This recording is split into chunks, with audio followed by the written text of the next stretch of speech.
Hello and welcome back to the video tutorial series for the Findlay Phone Wallet. I'm Susanna from Hold It Right There Sewing Patterns. This sewing pattern is available for purchase on my website linked below. This video covers the instructions for making the flap and installing the snaps. Follow along in your pattern instructions on page 4, beginning with step 3. In this step, we will be marking the snap insertion points on the flap. For magnetic snaps only, you will set aside the side of the flap facing the exterior, and you will be marking the piece of the flap that is on the underside. Locate your flap E pieces. Set one of the flap E pieces aside. On the other flap piece, use a fabric marking pen or pencil and mark the two snap insertion points indicated on the pattern piece like I am. And I used a hole punch to punch out the markings and am using a fabric pencil to mark through them, or use the measurements in step 3 to mark the snap insertion points. I will now cover installing heavy-duty snaps in steps 4 through 9.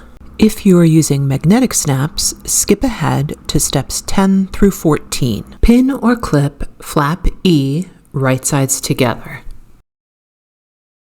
Sew along the sides and bottom edge using a 1/4 inch seam allowance. Do not sew the top edge. Trim the seam allowance close to the stitching.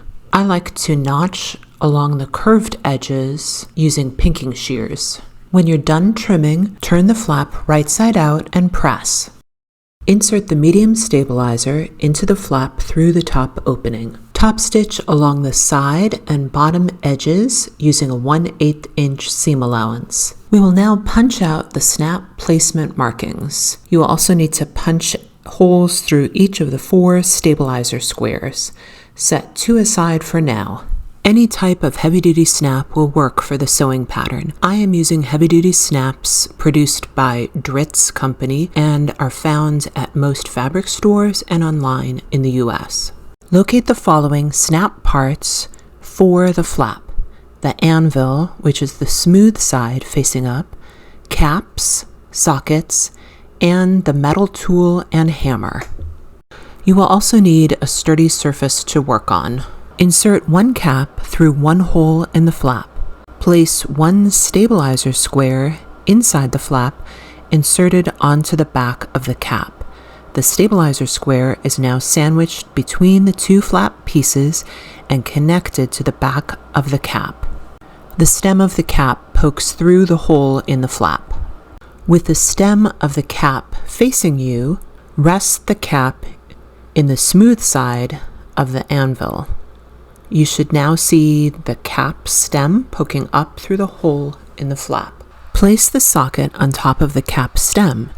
Be sure the cup side of the socket is facing upward. Working on a flat, steady surface or a hard floor, fit the metal tool into the socket. Hammer the metal tool firmly several times until the cap and socket are securely connected. Repeat these steps with the remaining cap and socket. The heavy-duty snaps are now installed in the flap, and you are ready to move on to the next video where it picks up at step 15. I will now cover steps 10 through 14 for installing magnetic snaps in the flap. Locate the 2 magnetic snap halves and washers. Take the 2 male halves of the snaps and set aside the female halves for now. We will be installing the male magnetic snap halves in the flap and the female halves in the slip pocket later as instructed. Center one magnetic snap washer over each insertion point marking on flap E. Using a fabric pen, trace the left and right prong placement lines. Be sure to mark the prong placement lines for both snaps. With the sharp point of a seam ripper, carefully cut through the prong placement lines. Be sure to cut through all layers of fabric and interfacing. To prevent the incision edges from unraveling, apply a few drops of liquid fabric sealant, such as Dritz Spray Check, then allow to dry before moving on to the next step. We will now prepare the 4 ultra-firm stabilizer squares. Place a magnetic snap washer on one of the squares of stabilizer. Trace the left and right prong placement lines of the washer with a washable fabric marker. Then use the sharp point of your seam ripper to carefully cut through the left and right prong placement lines. And you will need to repeat this with the remaining ultra-firm stabilizer squares. Working from the right side of your prepared flat piece, push the prong feet of one male magnetic snap half through one set of prepared incisions in the flap and also through one ultra-firm stabilizer square. Then insert the prongs through the holes in a washer.